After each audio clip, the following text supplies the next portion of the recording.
what is one of your favorite stories of transformation? You've said, a couple, but recently, or one that is coming up for you to be shared right now, because I just love real stories of possibility to strengthen all the people suffering out there, what they're suffering with that seems insurmountable, whether it's a disease or mental struggle, or loss or whatever it is, how if they see that someone else can transform and shift it and become healthy again, it strengthens their belief that it's possible for them.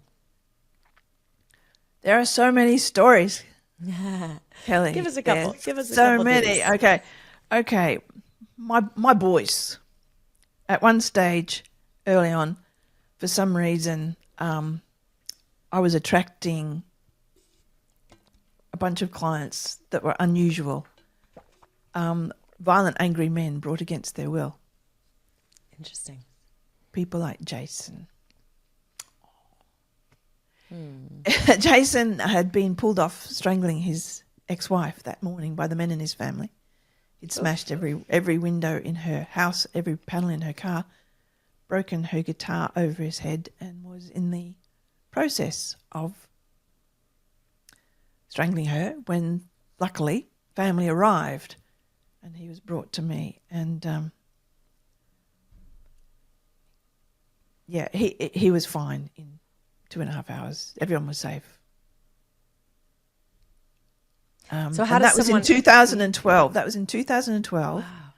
And every few months, Jason's in touch. Wow. Yeah, he's doing really well, and that's been a while now. So, and he has not had one rage event since. Not because he's learned anger management, because trauma rage, big trauma rage, and he had a lot of big trauma. Big trauma rage is not the same as normal anger. It's not the slow burn of frustration, irritation, resentment, that builds and builds and goes off eventually. Trauma rage goes from the unconscious to expression in a nanosecond. It's like a lit match at petrol. Mm-hmm.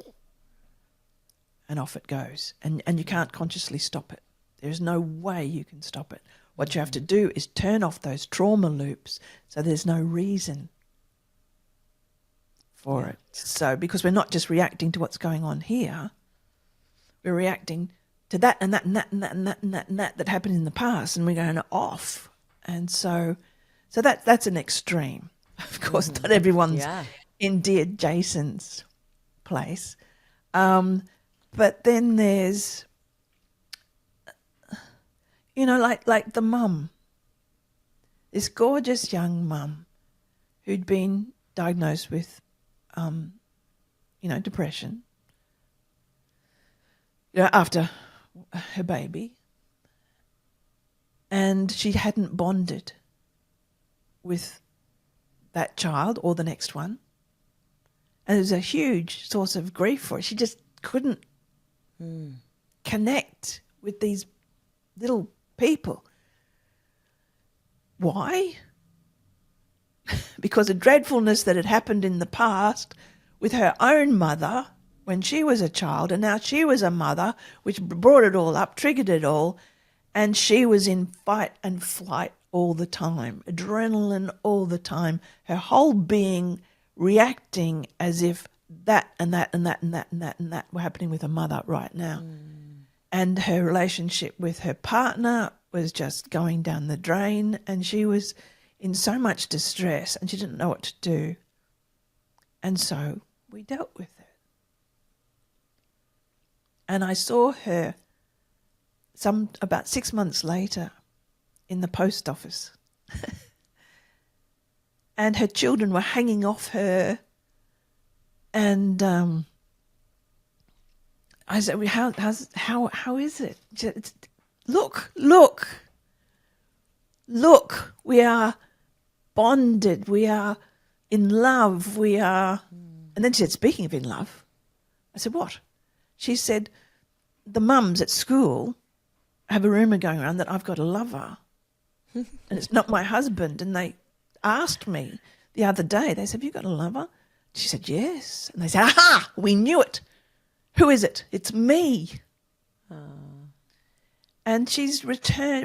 You restore a parent, restore a mum to the heart of the family. And it's just, you impact so many lives with that. Oh, that's beautiful. So, yeah. So it doesn't have to be catastrophic trauma. Mm-hmm. It's just dreadfulness that happens along the way that can have us blow out into anxiety, depression, or jumping between the two. Mm-hmm. So, yeah. It's beautiful. Or it can be someone who wants to get to the next level of performance. Hey. So it's across the board. Yeah. Perfect. Yeah, I'm excited. We'll have you back on after I go through the process. That'd be great, Kelly. I would really look forward to working with you. Thank you. I'm excited. As you're speaking, I thought of I saw a thing on Instagram, and, a lot of times Instagram kind of stresses me out. But this was a post about a 96-year-old woman who, looks weathered, and she's lived life, and she was talking about how her philosophy is, she's like, we're here to experience the wonder of having a body. Like, we're these spiritual beings in this embodied 3D kind of, simulation. She's like, we are here to experience the wonder of being in a body. And like, that just shifted, I've heard it before. But for whatever the reason yesterday, hearing that, I was just like, that's it. Like, and some of the petty stresses like start to fall away. And it's just like, God, our bodies are incredible. Your story is incredible. The transformation that you can guide people through is incredible.